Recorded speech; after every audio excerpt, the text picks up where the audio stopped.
심화 유형 1. 두수 사이의 대응 관계를 식으로 나타내기. 희연이가 동그라미의 수를 말하면 승우가 네모의 수를 답하고 있습니다. 표를 보고 동그라미와 네모 사이의 대응 관계를 식으로 나타내어 보세요.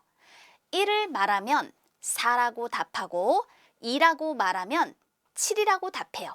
3이라고 말하면 10이라고 답하고 4라고 말하면 13이라고 답합니다.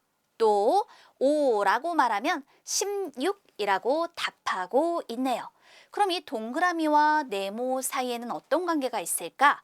이걸 식으로 나타내 보려고 하거든요. 이때 두수 사이의 대응 관계는요, 덧셈, 뺄셈, 곱셈, 나눗셈 중 어느 한 가지로 나타낼 수도 있지만 어느 한 가지로 나타낼 수 없을 때가 있어요. 그러면 이럴 때는 두 가지 이상의 연산을 이용해서 식으로 나타내 주면 됩니다. 지금 일단 이 네모의 수가 동그라미의 수보다는 큽니다. 그렇다면 네모가 나오기 위해서는 동그라미 수에다가 어떤 값을 더하거나 곱한다라고 생각해 볼 수가 있겠죠. 그런데 일정한 규칙이 적용이 될 거란 말이에요. 그래서 확인해 보면 동그라미의 3배를 생각해 보세요. 그러면 1의 3배는 3인데 그보다 1만큼 더 큰 수가 4가 되죠. 자, 그 다음 것도 볼까요? 2의 3배는 6이고 그보다 1 크면 7이에요.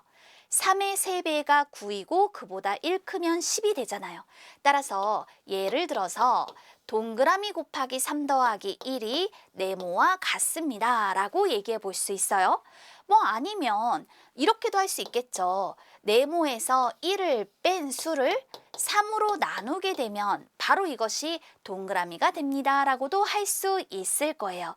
자, 우리는 동그라미와 네모 사이의 대응 관계를 식으로 예를 들어 이와 같이 표현해 두겠습니다.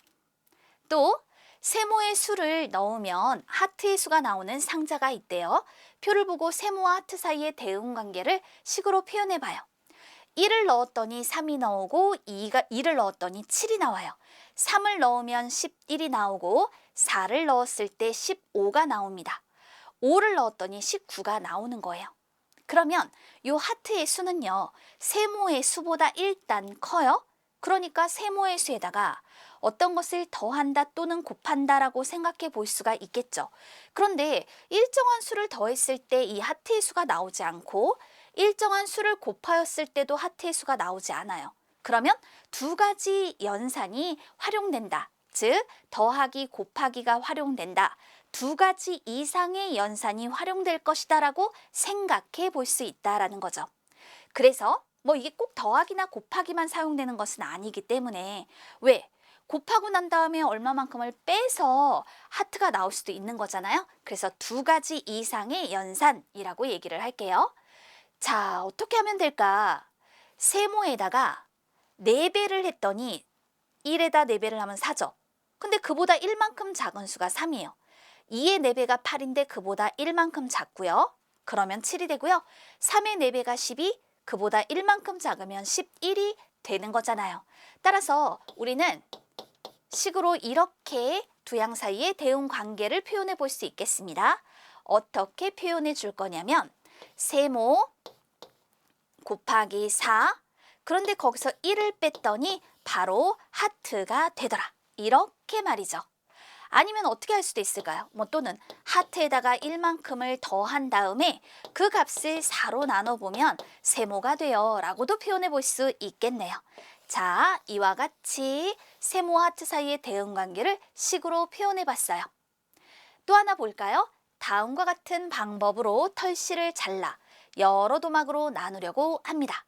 자른 횟수를 별, 그리고 도막의 수를 다이아몬드라고 할 때, 자, 표를 완성하고 별과 다이아몬드 사이의 대응 관계를 식으로 나타내어 보세요 라고 했습니다. 한 번 자르면 3도막, 2번을 자르면 5도막, 3번을 자르면 하나, 둘, 셋, 넷, 다섯, 여섯, 7도막. 그럼 자른 횟수가 한 번씩 많아지면 도막의 수는 3개부터 2개씩 많아지는구나. 따라서 4번 자르면 9도막, 5번 자르면 11도막, 6번 자르니까 13도막이 된다라고 할 수 있어요. 그러면 별과 다이아몬드 이 두 수 사이에는 어떤 관계가 있는 것일까요? 이럴 때 자른 횟수에 2를 곱해보세요. 그러면 2가 되죠. 그보다 1 큰 수가 3이에요.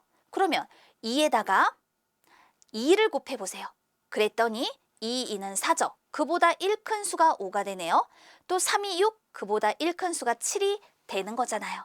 아, 그러니까 별 곱하기 2보다 1만큼 큰 수가 바로 다이아몬드가 되는구나.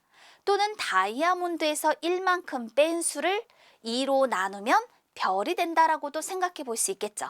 자, 우리는 이렇게 대응관계를 예를 들어 식으로 표현해 보았어요.